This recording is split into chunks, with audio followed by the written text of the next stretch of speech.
the slaughter of Christians in Nigeria.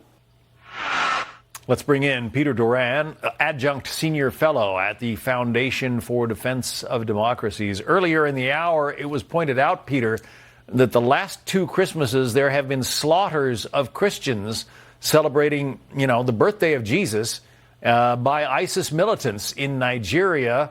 This is something of a turning of the tables. Well, that's right, John. This is certainly a game changer. President Trump delivered what I would say is the ultimate Christmas gift to the Islamic terrorists who have been slaughtering Christians in northern Nigeria for far too long. The message is very clear that he has sent with these strikes. It is that you can try and run, you can try and hide, but America will find you. But, John, something Congressman Moore said there is important. For far too long, the government in Nigeria has been sitting on its hands and, frankly, ignoring the plight of Christians in the north of the country. And now to see them falling all over themselves, claiming to have helped, claiming to have provided intelligence to the U.S. side, that's encouraging. That's what we should be building on from this point forward. Well, and President Trump warned some time ago that he was sick of seeing this slaughter of Christians and he was going to do something about it. That's right. This was pure Trump. Promises made, promises kept. Back in November, I think we all remember his message to the Islamic State terrorists and their affiliates in Nigeria was very clear. He said, frankly, stop or die. Stop killing Christians or pay the price. So over Christmas, he has made that promise and kept that promise. The fact is that Nigeria is a dangerous place to be a Christian, isn't it? Well, John, that's what I think everyone should be thinking about now after Christmas and looking into the new year. Nigeria is, quite frankly, one of the most, if not the most, dangerous place in the world to be a Christian. We have reports that would shock you. Thousands of Christians have been killed in Nigeria by the Islamic State and its brutal, savage affiliates just this year alone. And looking back even further, the numbers are more shocking and more disturbing.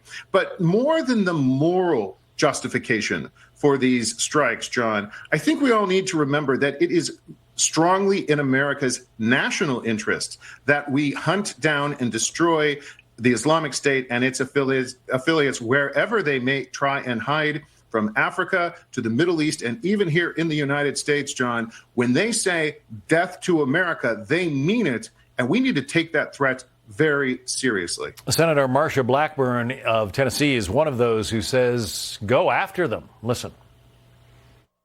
Of course, you want to go after these areas where terrorists have used this as a training ground. You look at what has happened in Iran and the way they have been the world's largest state sponsor of terrorist activity, whether it's Hamas or Hezbollah or the Houthis or any of the other splinter groups and terrorist groups. So for those who say that the president has no business launching military strikes in Nigeria, it sounds like you beg to differ. Well, I think it's important to remember that we don't have American boots on the ground. We have shown American resolve to take action. But Senator Blackburn there, she was correct. We have a growing problem that has not yet metastasized in northern Nigeria.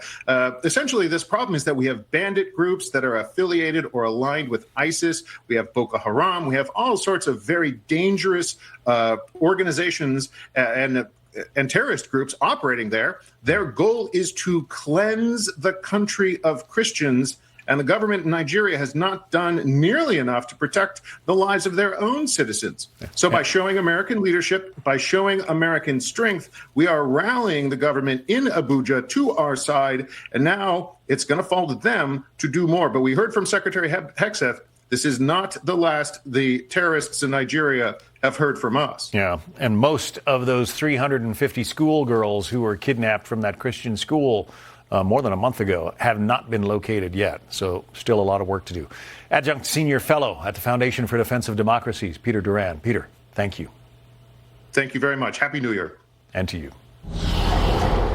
President Trump is turning up the heat on Venezuela, targeting tightening, I should say, a naval